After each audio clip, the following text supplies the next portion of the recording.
Everyone, how are you all. I hope आप सब happy होंगे और हेल्दी होंगे।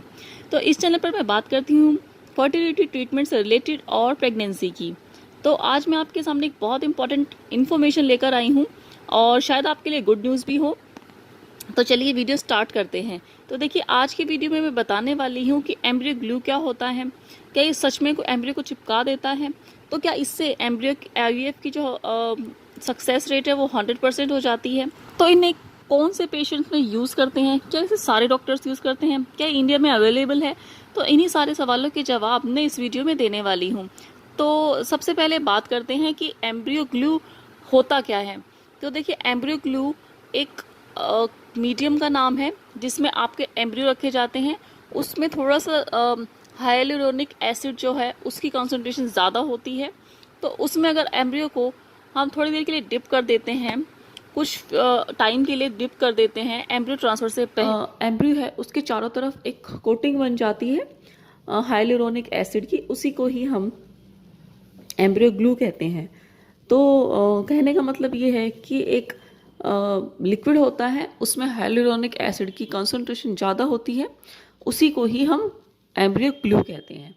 अब हम बताते हैं आखिर इसे एम्ब्रियो ग्लू क्यों कहते हैं। तो देखिए, हाइलुरोनिक एसिड जो है उसका मेन इंग्रेडिएंट है हाइलुरोनिक एसिड। एक नेचुरल सब्सटेंस है, यानी कि हमारी बॉडी में वो ऑलरेडी होता है, हमारे एंडोमीट्रियम उसको रिलीज़ करती है, खास करके इम्प्लांटेशन के टाइम पे। तो वो इम्प्लांटेशन में हेल्प करता है, ऐसा स्टडीज़ में देखा गया है। तो इसीलिए हाइलुरोनिक एसिड को अगर हम डिप करके एम्ब्रियो को हम एम्ब्रियो ट्रांसफ़र करते हैं तो उसमें इम्प्लांटेशन के चांसेस बढ़ जाते हैं, क्योंकि ये एक नेचुरल सब्सटेंस है, हमारी बॉडी में होता है, यूट्रस उसे रिलीज़ करती है एंटीमीटर लाइनिंग। तो आप इस तरह से एम्ब्रियो ग्लू को समझ सकते हैं।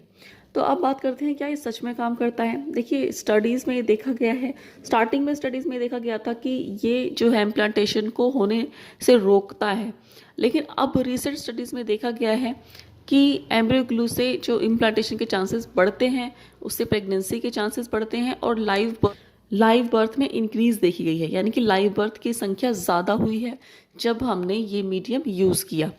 तो इसका मतलब ये है कि एम्ब्रियो ग्लू काम करता है, लेकिन इसमें स्टडीज़ अभी कम हुई है, तो पक्के तौर पर अभी कुछ कहा नहीं जा सकता, लेकिन रिपोर्ट्स में यही आया है कि ये इम्प्लांटेशन में हेल्प करता है।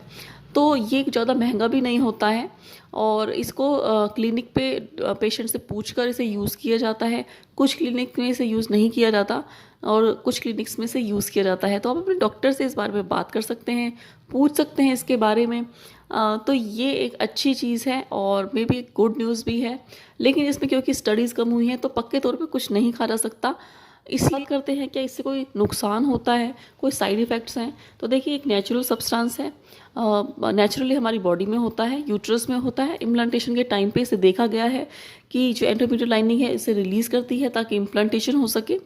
तो इसके साइड इफ़ेक्ट एज सच कुछ नहीं होते हैं और इससे इम्प्लांटेशन बढ़ती ही है। तो अब बात करते हैं कि किन पेशेंट्स में इसे यूज़ करते हैं। तो देखिए, जिन पेशेंट्स की एंडोमेट्रियल लाइनिंग ठीक होती है, उनकी एग की क्वालिटी, स्पर्म की क्वालिटी और एम्ब्रियो की क्वालिटी सब बढ़िया होता है, बहुत अच्छी होती हैं, लेकिन फिर भी उनको प्रेगनेंसी नहीं होती। तो इस ऐसे केसेस में इसे ज़्यादातर यूज, बाकी चीज़ें भी ठीक होती हैं, तो ऐसे केसेस को अनएक्सप्लेन्ड इनफर्टिलिटी कहते हैं। तो ऐसे पेशेंट्स में ज़्यादातर इसे यूज़ किया जाता है और इसके रिजल्ट काफ़ी अच्छे आए। तो अब बात करते हैं, क्या इसे करवाने से 100% होता है कि आपकी प्रेगनेंसी हो जाएगी, क्या ये 100% इफ़ेक्टिव है। तो देखिए, बिल्कुल ऐसा नहीं है। आपके IVF के चांसेस उतने ही रहते हैं, 30 से 40% ही। बस इसमें ऐसा देखा गया है कि इसके रिजल्ट अच्छे आते हैं, लेकिन इसका मतलब ये नहीं है कि आपने एम्ब्रियो ग्लू अगर यूज़ कर लिया तो आपको 100% प्रेगनेंसी होगी ही। प्रेगनेंसी के चांसेस उतने ही होते हैं, 30 से 40% IVF पे। तो उसमें पक्के तौर पर कुछ नहीं कहा जा सकता।